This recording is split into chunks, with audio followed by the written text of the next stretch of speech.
Step into the spotlight.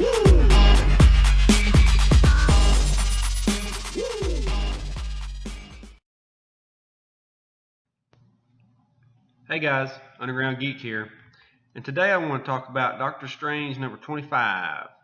And there's a particular reason that I picked up this comic and want to talk about it, and that's because I noticed something here.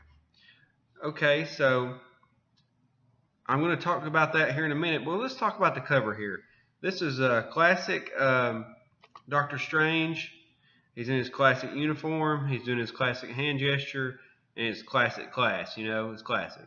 But anyway, so we got a great cover here, and there's not really any kind of advertisements on it except for the tiny Inhumans at the bottom of the page there, so that's good. And then we cut to the title page, and I'm sitting here wondering, what in the world is wrong with Doctor Strange's hand? Look at that right hand. His wrist looks 1 inch wide, and his hand looks like a deformed stub that he used to bludgeon his victims into submission. And the little skulls floating around him look like little baby skulls that he has smashed and bludgeoned with his little hand hammer that he has there. I'm going to use my strong hand. Ooh, mashed potatoes. But anyway, so now that I got over that shock, I look down here at the title page, and it's talking about how magic, is pretty much non-existent right now. There were some anti-magic zealots. I guess this is kind of tying into the movie. And then he has an assistant here, Zelma, which is, I've never heard anybody name that in my life, but his assistant's named that. He had to save her. He gave her some of his magic immunity, so now they don't have magic, and he's less stronger than he's not as strong as he used to be. And once again, we're taking everything that is good about the character away. So, in Renew Your Vows, Mary Jane literally steals Peter Parker's powers. Iron Man is in a coma. Captain America was Hydra. Let's see, what else? War Machine's dead. Bruce Banner's dead.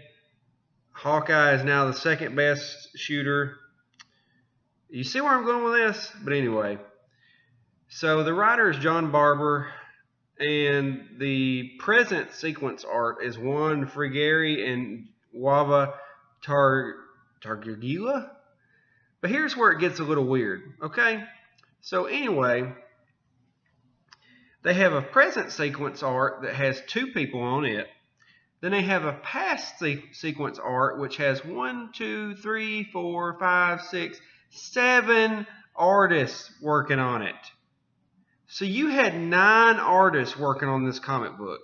Are you kidding me? And then you had the past sequence art guy doing the cover.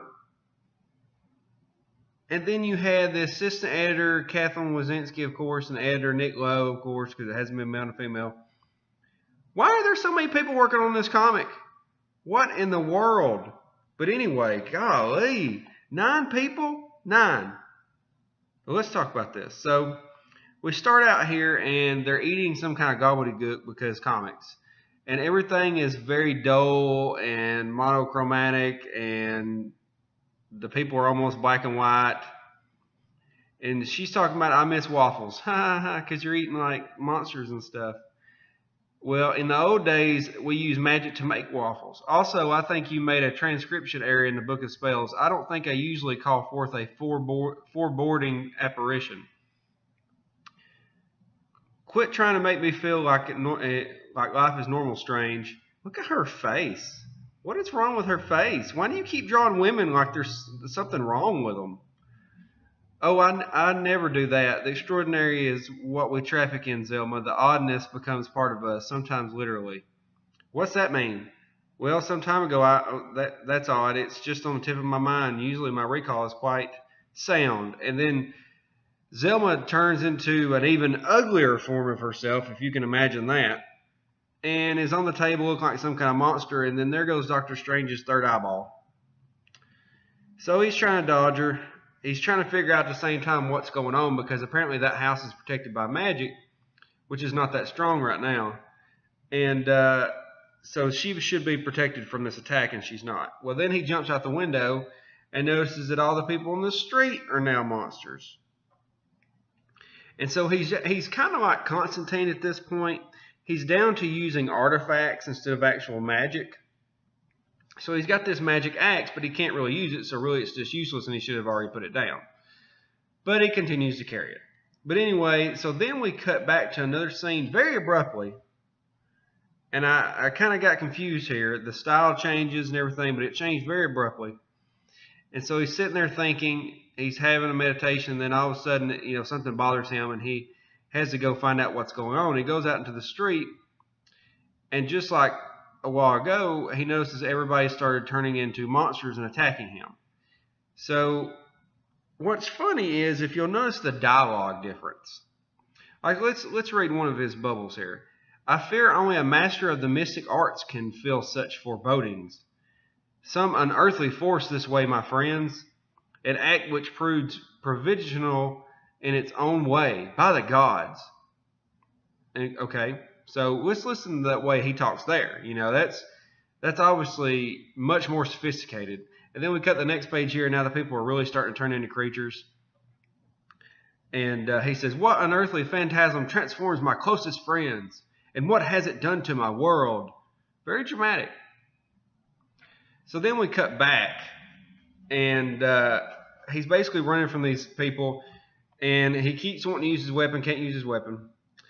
Skip a page here, and now the weird Zelma girl has a stop sign that she's ripped out of the ground, and she smacks him with it, and then he takes it from her and smacks her in the mouth and runs off. And she's sitting there bleeding on the ground, because he's trying not to hurt anybody too severely, because it's, innocent people. But I just can't get over how different he talks in the old sequences compared to the new sequences. It's like he got dumber. So then we cut back to the old scene again, and he's basically remembering things a little bit at a time, trying to remember how he dealt with this last time. So he's flying overhead, he's zapping them with the eye, nothing's happening. He says, be these man or illusion, and how may I free Klee and Wong from thraldom? I mean, listen to that. Another curse of action must be undertaken. So then he notices this big castle, and he says, this wasn't here before, what's going on? He said, this must hold the key. So then we cut back, and he sees a building just like he did before. So is this like the same issue then, basically? I mean, it seems like everything's going the same way all over again. But anyway, he goes inside the building. Then we cut back to the old scene here. And it's kind of like every time he does something, he thinks about the old one. Every time he does something, he thinks about the old one. And so basically he's trying to get across there in the building. And he finds this little girl, and she says, I am power. And instantly I'm like, I would not get that close to her. Obviously something's wrong. He says, a child, an innocent, trapped in a world she cannot understand, a reality I dare not allow her to comprehend. Come with me, girl, quickly. She said, I am all, and zaps him, zap, zap. So then he gets hit in the back in present time, and he's smacking people around, and he's trying to find out where the beam came from, because obviously it was trying to get his attention. So he goes, and he actually finds out that this is the little girl from before, and she's grown up. But she's in a straitjacket of sorts, so something's wrong here. And she says, you surprised to see me again, or surprised to remember me at all? Honestly, a little of both. So then we cut back to the old scene again, and he's, they're trying to hold him down. He's trying to get loose, and he says things like, what manner of power has taken hold of the poor child? What could possibly resist the eye of Agamotto? And so basically then we have this weird scene where the little girl is like little, but her head's big, and she's watching TV, and she's thinking about her memories. And then Doctor Strange turns into his, I forget what they call that, but he does his out-of-body thing. And he's trying to find her, trying to figure out what's going on. He basically goes inside of her and goes inside of her memories, and he's trying to pull her out. So then we cut back to the future time again. he's fighting all these people off. She's doing mind control and magic. Now, realize he doesn't have his magic like he did before, so he's having a lot of trouble fighting her. He goes and tries to hit her with an axe. That don't work. And then she says, you're going to be torn apart by everything everyone thinks of you. So basically, these are aberrations based on their thoughts of Doctor Strange. So then we cut back, and he's trying to fight through the power that the girl has. He says, his brow lined with concentration, Stephen Strange knows what he must do, and he alone has the strength to do it. Memories emerge from his astral form of the monstrous Shumagorath, which nearly destroyed reality, of the barely comprehensible battle between Dormammu and eternity, a memory consigned to the darkest recess of the sorcerer's consciousness. Memories like this are few in my world and more than tempting to an entity with no thoughts of its own. I mean, listen at that compared to what we're being handed in present day. We're smarter than this. We can handle this kind of stuff.